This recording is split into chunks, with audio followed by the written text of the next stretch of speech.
Hello student, स्वागत है आपका अपने यूट्यूब चैनल जाकर क्लासेज में। अपना टॉपिक चल रहा है एसिड, बेस एंड साल्ट। पिछली ऑनलाइन क्लास में हमने साल्ट के बारे में, लवण के बारे में जाना। लवण किसे कहते हैं? तो अम्ल तथा क्षारक की आपस में जो क्रिया होती है उससे प्राप्त एक नवीन प्रजाति को क्या कहा जाता है? लवण कहा जाता है। फिर हमने पढ़ा था कि लवण कितने प्रकार के होते हैं? मुख्यतः 4 प्रकार के। चर्चा कैसे की थी? प्रबल अम्ल और प्रबल क्षारक से बने, प्रबल अम्ल व दुर्बल क्षारक से बने, दुर्बल अम्ल और प्रबल क्षारक से बने, और दुर्बल अम्ल और दुर्बल क्षारक से बने लवण। कितने प्रकार के पढ़े थे? 4 प्रकार के पढ़े थे। इस चैप्टर का अंतिम टॉपिक है दैनिक जीवन में प्रयुक्त कुछ रासायनिक यौगिक। और यहां से इस प्रकार से प्रश्न पूछा जाता है कि निम्न का रासायनिक सूत्र व दो दो उपयोग लिखिए। तो ऐसे कौन से रासायनिक यौगिक हैं जिनका दैनिक जीवन में कोई ना कोई इंपॉर्टेंस है, कोई ना कोई उपयोग होता है, उनके ऊपर हम चर्चा करते हैं। देखो, सबसे पहला है सोडियम क्लोराइड। सोडियम क्लोराइड, इसके बारे में हम चर्चा करते हैं। पहला रासायनिक यौगिक कौन सा हो गया? Sodium chloride. देखो, सोडियम क्लोराइड को कहा जाता है साधारण नमक। पहले तो आपको ये याद रखना है, सोडियम क्लोराइड को क्या कहा जाता है? साधारण नमक कहा जाता है। ठीक है। इसे कहते हैं रसायनों का कच्चा पदार्थ। रसायनों का कच्चा पदार्थ, यानी जितने भी कुछ रासायनिक यौगिक ऐसे होते हैं जिनको किसके द्वारा बनाया जाता है? सोडियम क्लोराइड के द्वारा बनाया जाता है। इसलिए इसको क्या कह दिया जाता है? रसायनों का कच्चा पदार्थ। नहीं बोलोगे? बिल्कुल नहीं बोलना है। अब देखो, सोडियम क्लोराइड जो है इसका सूत्र होता है, तो 10 के अनुसार चले तो इसका सूत्र एनसीईआरटी में क्या दिया हुआ है? NaCl। क्या दिया हुआ है? NaCl। तो सिंपल सा स्टेटमेंट है। पहला कौन सा हो गया अपना? सोडियम क्लोराइड, जिसको क्या कहते हैं? साधारण नमक, और जिसको क्या कहा जाता है? रसायनों का कच्चा पदार्थ कहा जाता है। देखो, इसे खाने का नमक भी कहते हैं। इसको क्या कहते हैं? खाने का नमक भी कहा जाता है। बिल्कुल समझ में आया। अब देखो, बात करते हैं इसके निर्माण की विधि कि सोडियम क्लोराइड को किस प्रकार से हम बना सकते हैं। तो बिल्कुल ध्यान से समझना है। जब हाइड्रोक्लोरिक अम्ल और सोडियम हाइड्रोक्साइड की परस्पर रासायनिक अभिक्रिया होती है या क्रिया होती है, तो किसका निर्माण होता है? नमक का निर्माण होता है। देखो, वो किस प्रकार से? HCl प्लस का NaOH, हमने क्या लिख दिया? NaCl प्लस का H2O प्लस का ऊर्जा। स्टेटमेंट पर ध्यान देना। ये एक ऐसी रासायनिक अभिक्रिया होती है जिसमें उत्पाद के साथ साथ में ऊर्जा भी मुक्त होती है। तो आपको याद रखना है, ये ऊष्माक्षेपी अभिक्रिया का उदाहरण भी हो जाता है। कौन सी अभिक्रिया का? ऊष्माक्षेपी अभिक्रिया का उदाहरण भी हो जाता है। ऐसी रासायनिक समीकरण जिसमें उत्पाद के साथ साथ में ऊर्जा या ऊष्मा उत्पन्न होती है, वो क्या कहलाती है? ऊष्माक्षेपी अभिक्रिया कहलाती है। तो देखो, साधारण नमक को हमने कैसे बना लिया? जब क्या किया जाता है? HCl की अभिक्रिया किसके साथ में करवा दी जाती है? सोडियम हाइड्रोक्साइड के साथ में करवा दी जाती है। तो किसका निर्माण होता है? साधारण नमक का निर्माण होता है। एक इसका प्राकृतिक मेथड और है, यानी प्राकृतिक विधि भी काम में ली जाती है। देखो, खारे पानी की झीलों या समुद्र के किनारे लोग क्या करते हैं? छोटी छोटी क्यारियां बना लेते हैं। इस प्रकार से छोटी छोटी क्यारियां बनाते हैं। ध्यान रखना, उन क्यारियों को कहते हैं लेगून। उन क्यारियों को क्या कहते हैं? लेगून। अब क्या करते हैं? इन क्यारियों के अंदर इन झीलों का पानी भर दिया जाता है। ऐसे पानी भर दिया जाएगा। अंत में क्या होता है कि जैसे इसके ऊपर सूर्य की किरणें गिरती है तो पानी जलवाष्प बन करके उड़ जाता है, और क्यारियों में क्या जमा हो जाता है? सोडियम क्लोराइड जमा हो जाता है। तो ये तो प्राकृतिक विधि की, प्राकृतिक विधि के द्वारा सोडियम क्लोराइड को कैसे प्राप्त करते हैं। ये जो प्राप्त सोडियम क्लोराइड होता है, इसके अंदर कैल्शियम क्लोराइड और मैग्नीशियम क्लोराइड जैसी कई प्रकार की अशुद्धियां मिली होती हैं। इसलिए इस नमक को प्रयोग में लेने से पहले इसका क्या किया जाता है? शुद्धिकरण किया जाता है। अर्थात सोडियम क्लोराइड को विलयन में से गुजार करके, सोडियम क्लोराइड को विलयन में से गुजार करके प्राप्त नमक को क्या कर लिया जाता है? शुद्ध कर लिया जाता है। आपको ध्यान रखना है, हाइड्रोक्लोरिक अम्ल और सोडियम हाइड्रोक्साइड की क्रिया के द्वारा किसको प्राप्त किया जा सकता है? सोडियम क्लोराइड को प्राप्त किया जा सकता है। अब देखो, बात करते हैं कि इस साधारण नमक के या सोडियम क्लोराइड के यूज क्या है, इनको हम दैनिक जीवन में किस प्रकार से यूज करते हैं। देखो, सोडियम क्लोराइड है साधारण नमक। पहला तो आपको ये याद रखना है कि भोजन का स्वाद बढ़ाने में, भोजन के स्वाद को बढ़ाने में, सिंपल सा स्टेटमेंट है कि भोजन के स्वाद को बढ़ाने में इसको काम में लिया जाता है। अब एग्जाम में इसके दो दो यूज पूछे जाएंगे कि निम्न का रासायनिक सूत्र लिखिए और दो दो उपयोग लिखिए। आपको जितने भी रासायनिक यौगिक दिए जा रहे हैं, उन रासायनिक यौगिक में एक यूज ऐसा है जो कॉमन है सारे के अंदर। आपको क्या याद रखना? दूसरा, प्रयोगशाला में अभिकर्मक के रूप में, ये आप सभी के अंदर लिख सकते हैं। तो आप एक तो देखो ट्रिक से ही हम याद कर लेंगे प्रयोगशाला में किसके रूप में, अभिकर्मक के रूप में।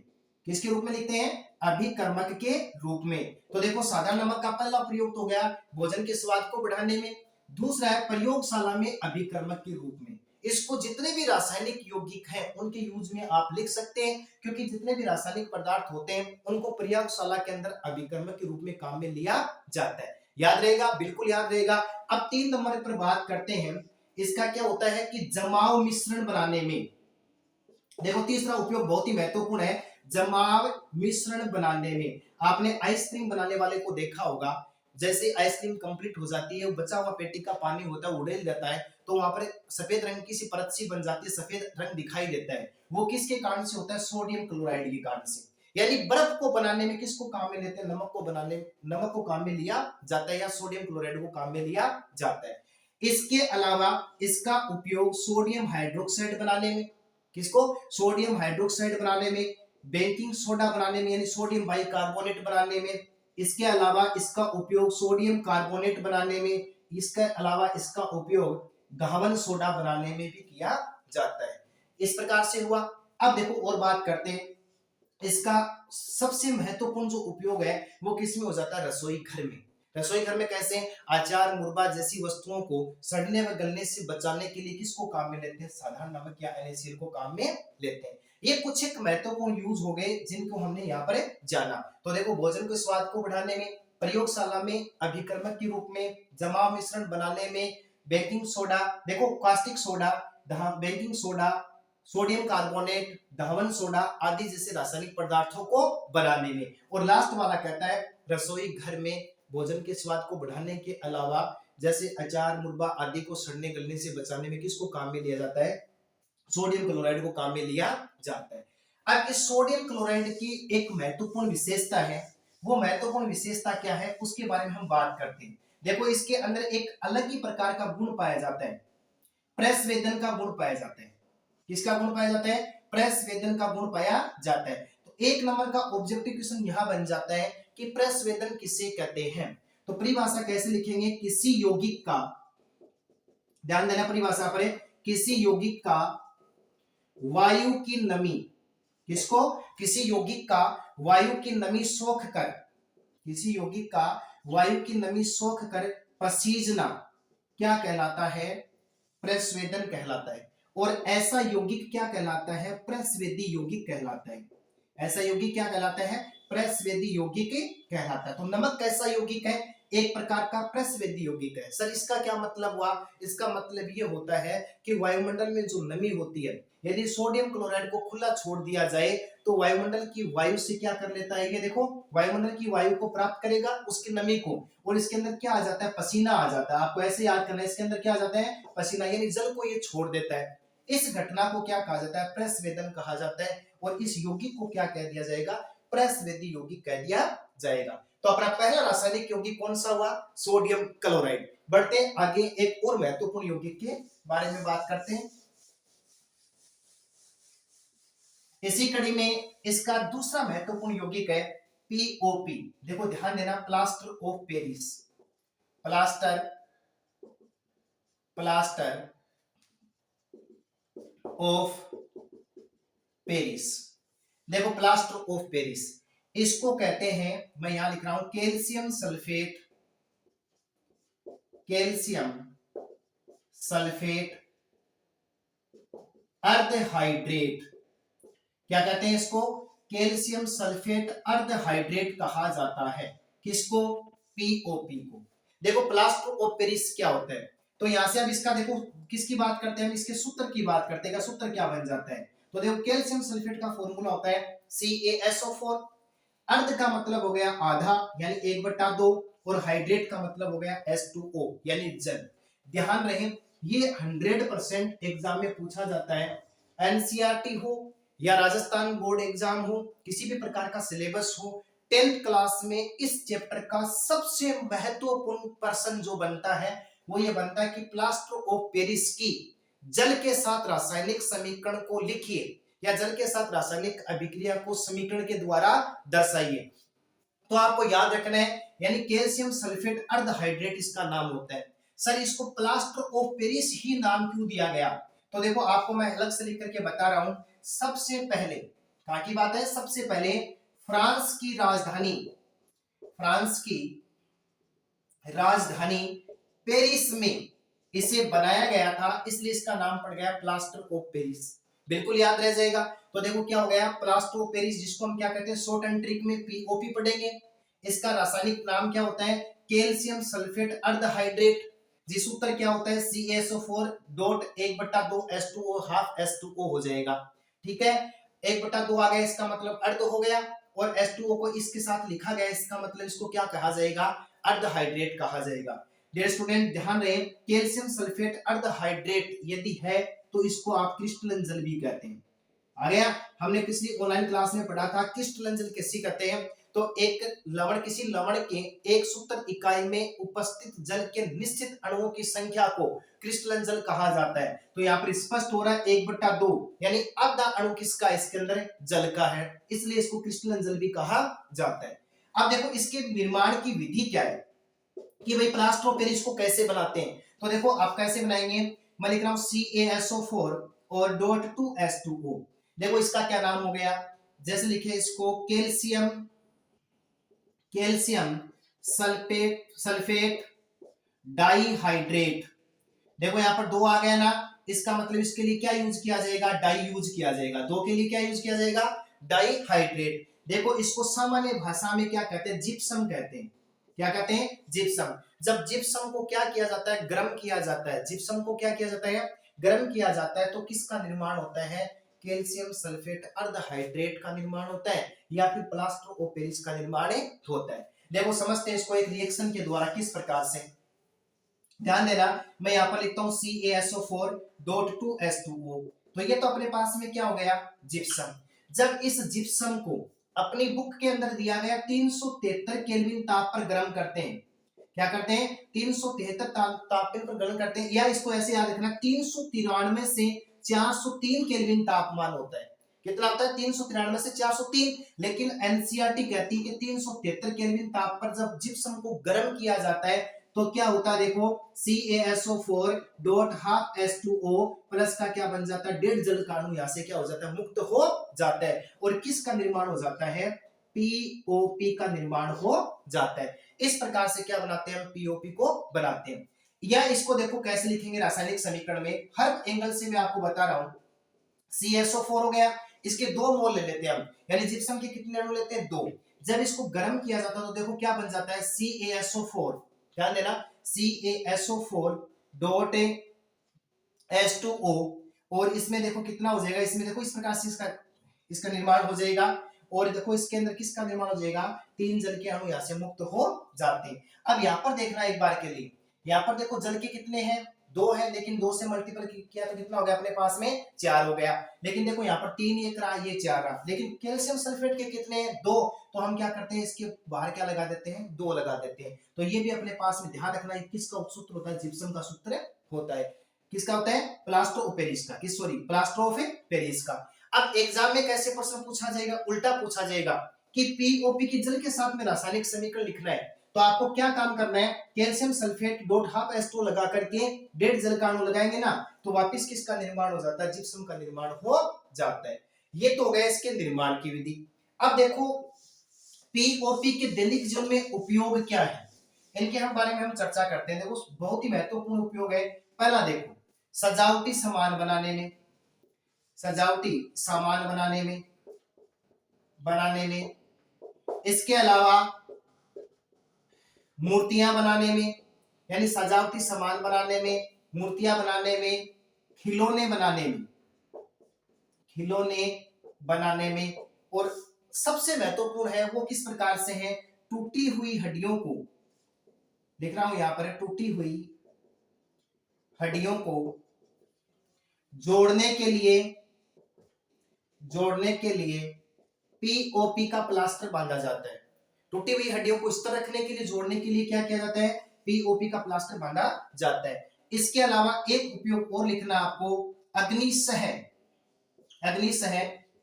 जिसको कहते हैं फायर प्रूफ बनाने में, यानी आग से बचाने वाले कपड़े बनाने में किसको काम में लेते हैं, प्लास्टर ऑफ पेरिस को काम में लेते हैं। अब सबसे महत्वपूर्ण जो अपना रह गया वो मैंने आपको बताया था प्रयोगशाला में अभिकर्मक के रूप में।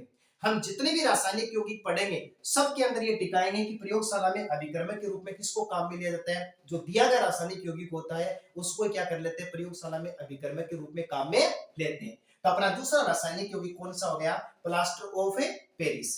बढ़ते तीसरे की ओर, ध्यान देना तीसरा और अधिक महत्वपूर्ण है विरंजक चूर्ण।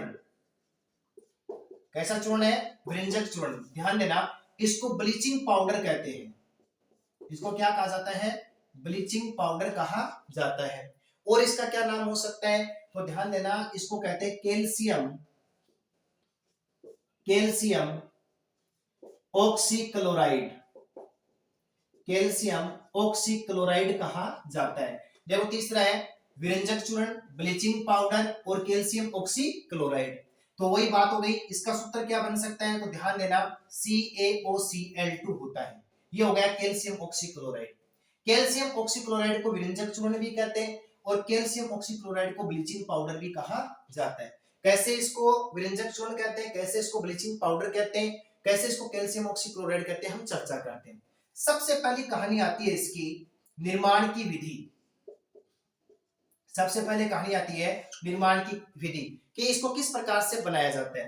तो ध्यान देना बुझे हुए शुष्क चूने पर, मैं यहां पर लिख देता हूं बुझे हुए शुष्क चूने पर क्लोरीन की अभिक्रिया से या क्लोरीन की अभिक्रिया करवाने से किसका निर्माण होता है, कैल्शियम ऑक्सीक्लोराइड का निर्माण होता है। देखो ये आपके सामने जो लिखा हुआ है ना कैल्शियम हाइड्रोक्साइड, कैल्शियम हाइड्रोक्साइड को कहते हैं बुझा हुआ चूना।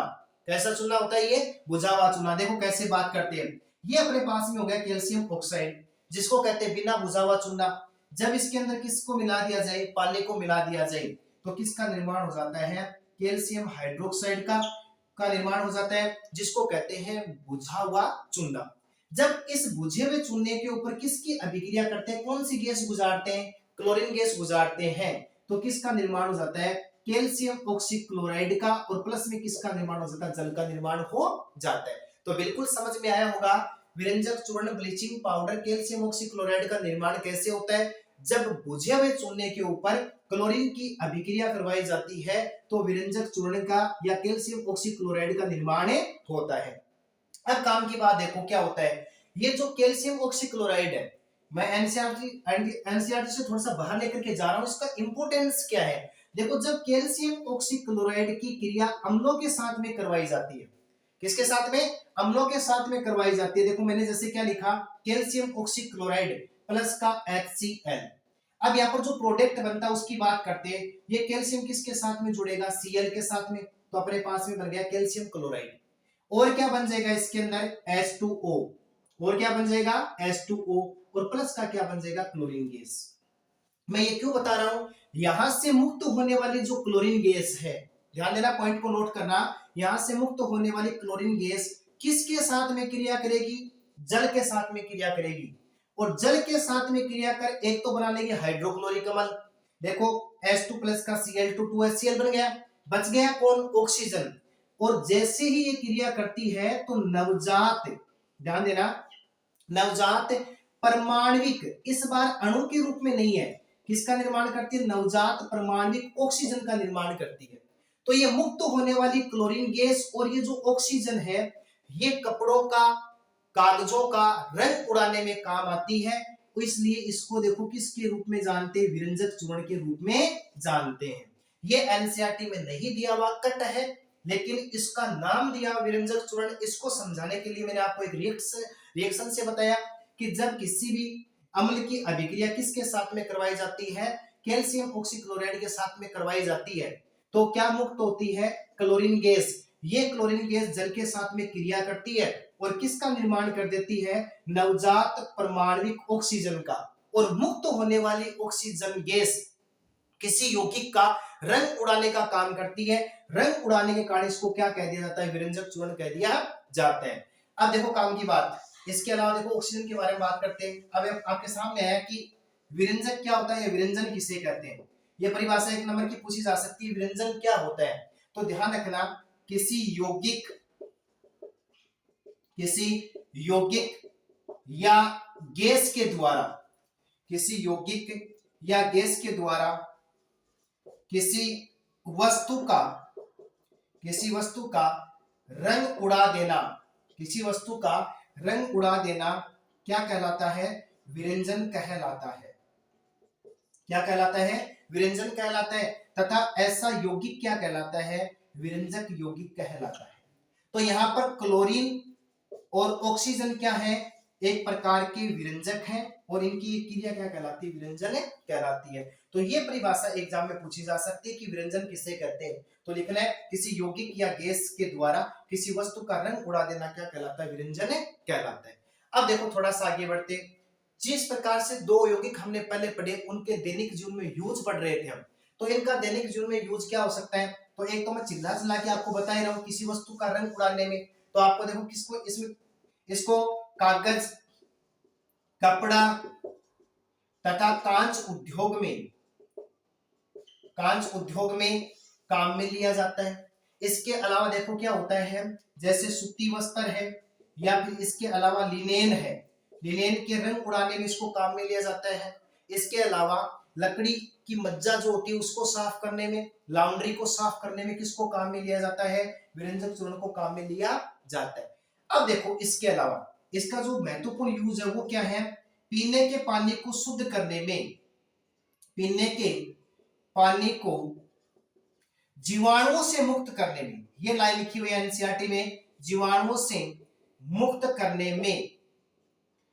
करने में रोगाणुनाशक के रूप में काम में लिया जाता है, रोगाणुनाशक के रूप में काम में लिया जाता है। तो टंकियों के पानी को शुद्ध करने के लिए उसमें क्या डाला जाता है? कैल्शियम ऑक्सीक्लोराइड डाला जाता है, जिसके कारण से वो क्या हो जाता है? जीवाणुओं से मुक्त हो जाता है। याद रह जाएगा, बिल्कुल याद रखना पड़ेगा आपको, ऐसे काम चलने वाला है नहीं। इसके यूज क्या हो गए तो आपको याद रखना है, कागज तथा वस्त्रों की रंग उड़ाने में, या इसके अलावा हम कह सकते हैं कि वस्त्र उद्योग में सूती तथा लिनियन के रंग उड़ाने में, और लकड़ी की मज्जा तथा लॉन्ड्री को साफ करने में किसको काम में लिया जाता है? विरंजक चूर्ण या ब्लीचिंग पाउडर को काम में लिया जाता है। इसको कहते हैं कैल्शियम ऑक्सीक्लोराइड। सूत्र क्या हो गया? CaOCl2। निर्माण कैसे होगा? जब बुझे हुए शुष्क चूने पर क्लोरीन की अभिक्रिया करवाई जाती है तो किसका निर्माण होता है? विरंजक चूर्ण का निर्माण होता है। चलो बढ़ते हैं अगले टॉपिक की ओर। अब अगला अपना महत्वपूर्ण टॉपिक है, 4 नंबर हो जाएगा अपना, sodium hydrogen carbonate. Sodium hydrogen carbonate, ध्यान देना, इसको मीठा सोडा कहते हैं। इसको क्या कहते हैं? मीठा सोडा। इसको खाने का सोडा कहते हैं, खाने का सोडा कहते हैं। इसको सोडियम बाइकार्बोनेट कहते हैं, इसको खाने का सोडा, इसको मीठा सोडा, इसको सोडियम बाइकार्बोनेट के नाम से जाना जाता है। एक नाम इसमें दिया हुआ है, 3-4 नाम मैंने आपको बता दी, याद रखना है। मीठा सोडा, खाने का सोडा, सोडियम बाइकार्बोनेट किसका नाम होता है? सोडियम हाइड्रोजन कार्बोनेट का नाम होता है। अब हम चर्चा करते हैं इसका सूत्र क्या होता है। तो ध्यान रहे, NaHCO3 ये होता है, क्या हो गया अपने पास में? Sodium hydrogen carbonate, sodium hydrogen carbonate. सबसे महत्वपूर्ण बात होती है जो यहाँ पर मैंने ओब्लिक लगा करके छोड़ा अंत में बताने के लिए, इसको बेकिंग सोडे के नाम से जानते हैं। किसके नाम से जानते हैं? Baking soda. और एग्जाम में प्रश्न इस प्रकार से पूछा जाएगा, बेकिंग सोडे का रासायनिक सूत्र व इसके 2 उपयोग लिखिए। तो कंफ्यूज नहीं होना है, बेकिंग सोडा, सोडियम बाइकार्बोनेट, खाने का सोडा, मीठा सोडा, सोडियम हाइड्रोजन कार्बोनेट, सारे के सारों का सूत्र क्या होता है? NaHCO3 होता है। इतना समझ में आया? अब देखो बात करते हैं इसको बनाने की विधि, कि इसको किस प्रकार से बनाया जाता है। तो देखो कैसे बनाते हैं। इसको बनाने के लिए मुख्य रूप से तो सोडियम क्लोराइड को काम में लिया जाएगा। किसको काम में लिया जाएगा? सोडियम क्लोराइड को। देखते हैं, NaCl प्लस का H2O प्लस का CO2 और प्लस का NH3। सोडियम क्लोराइड जल, कार्बन डाइऑक्साइड और अमोनिया को काम में लेते हैं। जैसे ये चारों यौगिक मिलते हैं तो एक यौगिक तो बन जाता है NH4Cl, यानी अमोनियम क्लोराइड बन जाता है। किसका निर्माण होता है? अमोनियम क्लोराइड का निर्माण होता है। अमोनियम क्लोराइड के साथ में किसका निर्माण हो जाता है? NaHCO3 का निर्माण हो जाता है, अर्थात किसका निर्माण हो जाता है? मीठे सोडे का निर्माण हो जाता है। आपके सामने रख दिया मैंने। बनाने की विधि क्या होती है? सोडियम क्लोराइड, जल, कार्बन डाइऑक्साइड और अमोनिया, इन चारों को जब मिलाते हैं तो किसका निर्माण होता है? Sodium hydrogen carbonate, sodium bicarbonate का निर्माण होता है। अब देखो इनकी बात करते हैं कि इनका दैनिक जीवन में यूज क्या है। सबसे महत्वपूर्ण है, एग्जाम में पक्का पक्का पूछा जाएगा कि रसोई घर में खस्ता पकोड़ा बनाने में किसको काम में लेते हैं? बेकिंग सोडा को काम में लेते हैं। किसको काम में लेते हैं? बेकिंग सोडा को काम में लेते हैं। तो मैं लिख रहा हूं यहां पर इसका यूज है। पहला, रसोई घर में खस्ता पकोड़ा बनाने में, खस्ता पकोड़ा बनाने में किसको काम में लेते हैं? बेकिंग सोडा को काम में लेते हैं। पहला यूज ये हो गया। दूसरा यूज में यहां पर लिख रहा हूं, ध्यान से समझना। इसका दूसरा महत्वपूर्ण उपयोग होता है बेकिंग पाउडर बनाने में। बेकिंग पाउडर बनाने में, अभी बेकिंग पाउडर क्या होता है तो ध्यान देना। ये जो होता है बेकिंग पाउडर जो होता है, इस पर ध्यान देना। यह sodium hydrogen carbonate, sodium hydrogen carbonate, या आप कह सकते हो बेकिंग सोडा, तक प्लस इसके अंदर एक विशेष प्रकार का अम्ल होता है जिसको हम क्या कहते हैं? टार्ट्रिक अम्ल, यानी और वो कैसा होता है? मंद अम्ल होता है। इन दोनों के मिश्रण से किसको बनाया जाता है? बेकिंग पाउडर को बनाया जाता है। जब इस बेकिंग पाउडर, ध्यान से समझना, देखो क्या होता है। जब इस सोडियम कार्बोनेट के साथ में जल को मिलाया जाता है, किसको मिलाया जाता है? जल को मिलाया जाता है, या फिर इसको गर्म किया जाता है, तो निम्न रासायनिक अभिक्रिया संपन्न होती है। जल के रूप में हम किसको लेंगे? H+ को काम में लेंगे। तो देखो ध्यान रखना, किसका निर्माण हो जाएगा? एक तो हो जाएगा CO2 का निर्माण, एक किसका निर्माण हो जाएगा? H2O का निर्माण, और प्लस में क्या बन जाएगा? अम्ल का विलयन बन जाएगा, या अम्ल का लवण विलयन बन जाएगा। और कैसा? अम्ल का सोडियम लवण बनेगा। नोट कर लेना इस लाइन को। देखो जब बेकिंग पाउडर या बेकिंग जो सोडा है उसमें जल मिलाया जाता है या इसको गर्म किया जाता है, कार्बन डाइऑक्साइड, जल और अम्ल का सोडियम लवण बन जाता है। अम्ल का क्या बन जाता है? सोडियम लवण बने जाता है। जब इसको क्या करते हैं? गर्म करते हैं, तो इससे मुक्त होने वाली कार्बन डाइऑक्साइड गैस, मुक्त होने वाली कार्बन डाइऑक्साइड ये जो गैस है, ये क्या काम करती है? जैसे हम बात करते हैं केक की बात करते हैं, किसकी बात करते हैं? केक। इसके अलावा हम बात कर लेते हैं ब्रेड की बात करते हैं। इनको ये क्या, देखो जैसे इनसे निकलती है तो इनमें खमीर उठ जाता है। क्या उठ जाता है? खमीर। यानी इसके अंदर क्या पड़ जाते हैं? छोटे छोटे छिद्र पड़ जाते हैं, और छोटे छोटे छिद्र पड़ने के कारण ये जो पदार्थ होते हैं वो कैसे हो जाते हैं? स्पंज हो जाते हैं तथा मुलायम हो जाते हैं। तो आपको याद रखना है, पहला यूज तो हो गया रसोई घर में खस्ता पकोड़ा बनाने में। दूसरा मैं क्या बता रहा हूं? बेकिंग पाउडर बनाने में। जैसे इसको डाल करके गर्म किया जाता है, तो देखो ये जो बेकरी उद्योग के जितने भी प्रोडक्ट होते हैं ये कैसे हो जाते हैं? इनमें खमीर उठ जाता है, अर्थात इसमें क्या हो जाता है? देखो ध्यान से देखना, यानी ये जो खमीर उठता है, यानी ये क्या हो जाता है? इनके ऊपर उभार आ जाता है और इसके अंदर छोटे छोटे छिद्र पड़ जाते हैं, जिसके कारण से ये पदार्थ स्पंज हो जाते हैं और कैसे हो जाते हैं? मुलायम हो जाते हैं। सबसे महत्वपूर्ण जो इसका यूज है वो है कि इसको एंटीसिड के रूप में काम में लेते हैं। डियर स्टूडेंट ध्यान देना, इसको किसके रूप में काम में लेते हैं? एंटीसिड के रूप में काम में लेते हैं, जिसके बारे में चर्चा हमने पिछली क्लास में की थी। देखो याद रखना, एंटीसिड क्या होता है? तो मैं बार बार बता रहा हूं आपको, रासायनिक पदार्थों का ऐसा घोल जो अम्लीय प्रभाव को समाप्त कर दे या उसका प्रतिरोध करे, वो क्या कहलाता है? एंटीसिड कहलाता है। अपनी बुक के अंदर दो एंटीसिड दिए गए हैं, एक तो अपने पास में बेकिंग सोडा है, एक तो अपने पास में क्या है? बेकिंग सोडा, जिसका सूत्र होता है सोडियम हाइड्रोजन कार्बोनेट, और एक अपने पास में होता है मैग्नीशियम हाइड्रोक्साइड, जिसको कहते हैं मिल्क ऑफ मैग्नीशिया। इन दोनों को एंटीसिड के रूप में काम में लेते हैं। ध्यान रहे, एंटीसिड को ही प्रति अम्ल कहा जाता है। प्रति अम्ल का शाब्दिक अर्थ होता है अम्ल के विपरीत कार्य करने वाला रासायनिक पदार्थ, जिसको क्या कहते हैं? एंटीसिड कहते हैं। तो ये इसके दैनिक जीवन में कुछ यूज हो गए। इसके अलावा इसका उपयोग किस किस में किया जाता है? धावन सोडा बनाने में, इसके अलावा सोडियम हाइड्रोक्साइड बनाने में, इसके अलावा इस पदार्थ को, देखो ध्यान से सुनना, इसके अलावा ये जो पदार्थ होता है इसको प्रयोगशाला में अभिकर्मक के रूप में काम में लिया जाता है। तो ये अपना चौथा रासायनिक यौगिक हुआ जिसको sodium hydrogen carbonate, baking powder और इसको मीठा सोडा, खाने का सोडा, रसोई घर का सोडा कहा जाता है। ठीक है, इसके अलावा ये भोजन को पकाने में काम में लिया जाता है। इसके अलावा देखो अगला जो पॉइंट है अपना लास्ट एंड फाइनल इस पार्ट का, इस लेसन का अंतिम जो पॉइंट है वो रासायनिक यौगिक है, वो है अपने पास में धावन सोडा। ध्यान देना, धावन सोडा, धावन सोडे को कहते हैं धोने का सोडा। क्या कहते थे इसको? धोने का सोडा। या इसका देखो नाम बोले तो sodium carbonate, sodium carbonate decahydrate. Point को पकड़ना, सोडियम कार्बोनेट डेकाहाइड्रेट। अब देखो बात करते हैं इस धावन सोडे का सूत्र क्या होता है। ये अपना 5 नंबर पॉइंट है। सूत्र की बात करें तो Na2CO3.10H2O ये होता है। अब देखो केमिस्ट्री में कार्बन की संख्या जैसे 1 होती है ना, उस हिसाब से चलते हैं। तो 1 के लिए मोनो यूज करते हैं, 2 के लिए डाई, 3 के लिए ट्राई, ऐसे 10 के लिए एक शब्द यूज किया जाता है जिसको हम क्या कहते हैं? डेका कहते हैं। और यहाँ पर जल के कितने अणु हैं? 10, इसलिए इसका नाम हो गया सोडियम कार्बोनेट डेकाहाइड्रेट।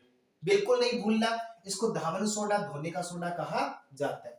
प्रोसेस अपना वही रहेगा। इसके निर्माण की विधि कि धावन सोडे को हम कैसे बना लेते हैं, तो आपको याद रखना है सोडियम कार्बोनेट के क्रिस्टलीकरण से, सोडियम कार्बोनेट के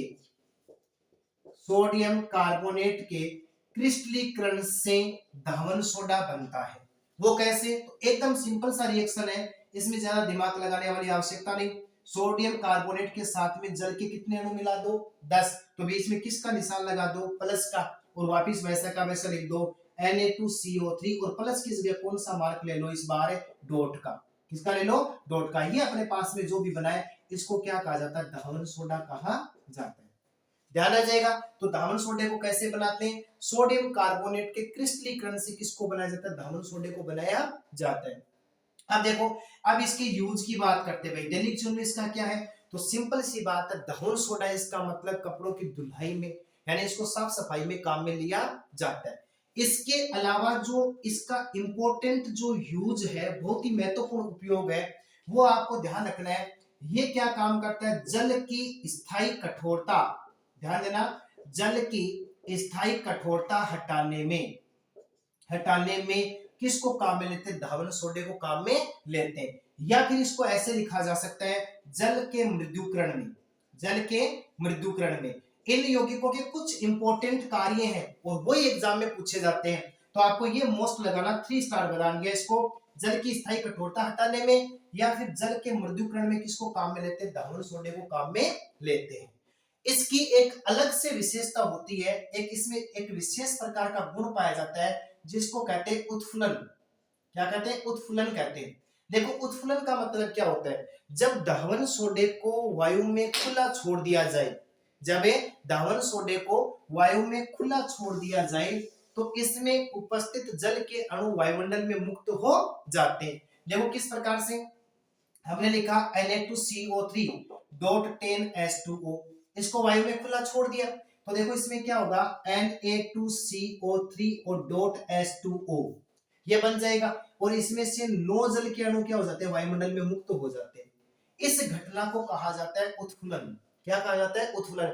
किसी यौगिक को वायु में खुला छोड़ने पर उसमें उपस्थित जल के अणुओं का वायुमंडल में निर्मुक्त हो जाना, निकल जाना क्या कहलाता है? उत्फुलन कहलाता है। तो पूछा जा सकता है कि उत्फुलन रासायनिक यौगिक का उदाहरण लिखिए, तो आपको ध्यान देना है, हम उस पे उसका उत्तर क्या ले लेंगे? धावन सोडा।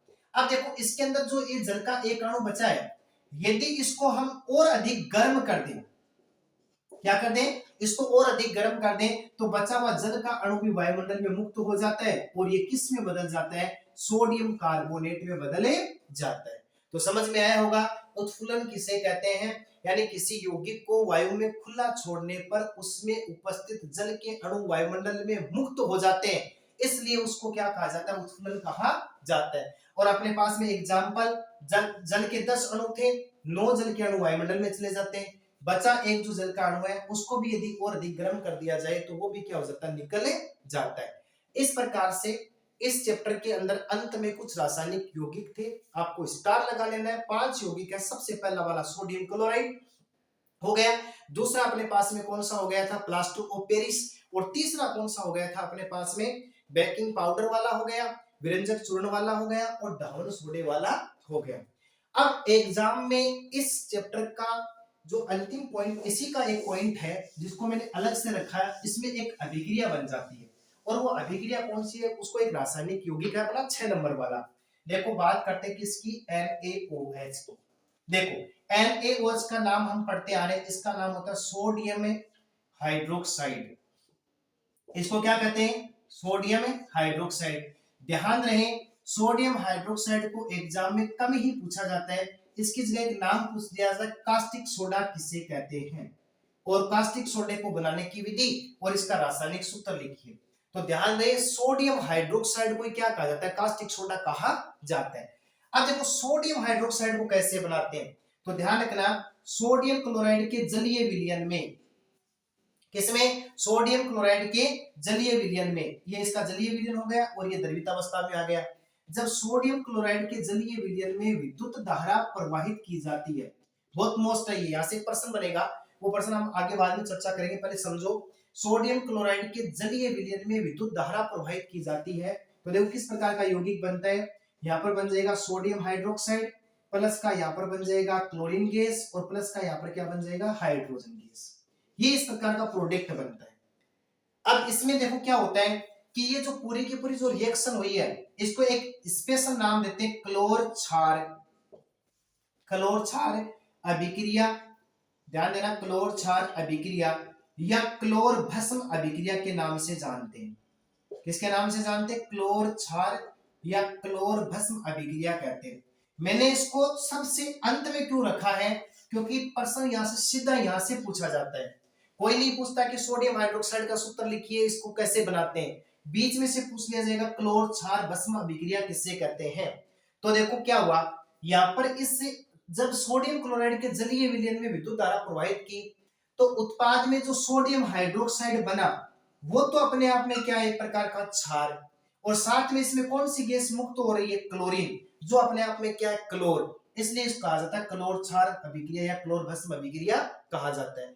ध्यान रखना है ये जो मुक्त होने वाली क्लोरीन गैस है, ये तो जाती है एनोड पर, किस में चली जाती है, एनोड पर, और मुक्त होने वाली हाइड्रोजन गैस कहां पर जाती है, कैथोड पर। साथ ही सोडियम हाइड्रोक्साइड भी कहां पर उत्पन्न होता है, कैथोड पर उत्पन्न होता है। देखो क्या है, सोडियम क्लोराइड के जलीय विलयन में विद्युत धारा प्रवाहित करने पर sodium hydroxide chlorine gas hydrogen gas उत्पन्न होती है। मुक्त होने वाली क्लोरीन गैस एनोड पर, हाइड्रोजन गैस कैथोड पर, साथ ही उत्पन्न होने वाला सोडियम हाइड्रोक्साइड भी कहां पर जमा हो जाता है, कैथोड पर जमा हो जाता है।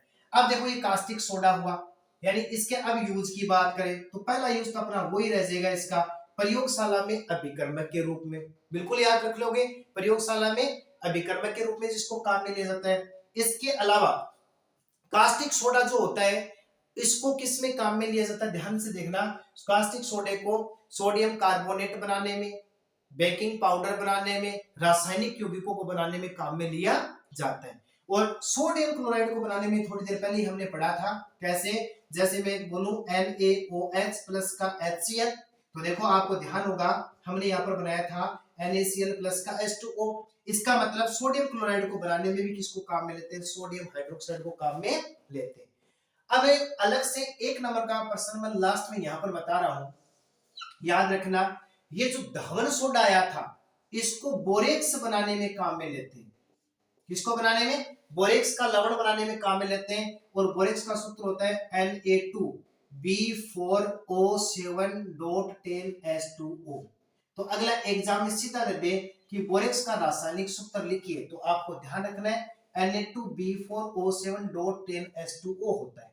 तो बोरेक्स को बनाने में किसको काम में लेते हैं, धावन सोडे को काम में लेते हैं। इस प्रकार से अपना सेकंड चैप्टर रहा अपना सेकंड चैप्टर जो था वो था acid base and salt. Acid base and salt हो गया, पहला था अपना chemical reaction and chemical equation हो गया, यानी रासायनिक अभिक्रिया रासायनिक समीकरण को पढ़ लिया। इस ऑनलाइन प्लेटफॉर्म के माध्यम से 10th क्लास में साइंस में 2 चैप्टर अपने कंप्लीट हो गए। इसी प्रकार से लगनता के साथ में जुड़ेगी, कुछ ही समय में पूरी की पूरी बुक कंप्लीट करवा दी जाएगी। कहीं भी 1 नंबर की चिंता करने की आवश्यकता नहीं है, क्योंकि हर चीज का एक्सप्लेनेशन इस चैनल के माध्यम से किया जा रहा है। काम सिर्फ इतना करना है, पर डे आपको टाइम ध्यान रखना है और लगनता के साथ में क्लास के साथ में जुड़ना है, पूरे वीडियो को देखना है।